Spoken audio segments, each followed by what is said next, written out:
కేకే కనబడుతుంది సరిగ్గా కదా.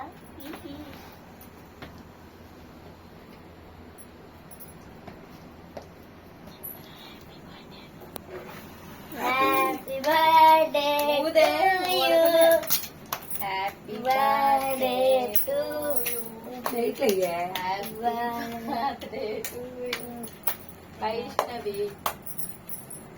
To you dear friend, happy birthday to you. ఇది అలసి కేక్ తినేద్దాం అని చూస్తున్నాడు. కేక్ సగం అందుకే కరిగిపోయింది. అంతే ఫస్ట్ ఆవిడ కట్టాలి, నాకే కట్టాలి. అడిగట్టి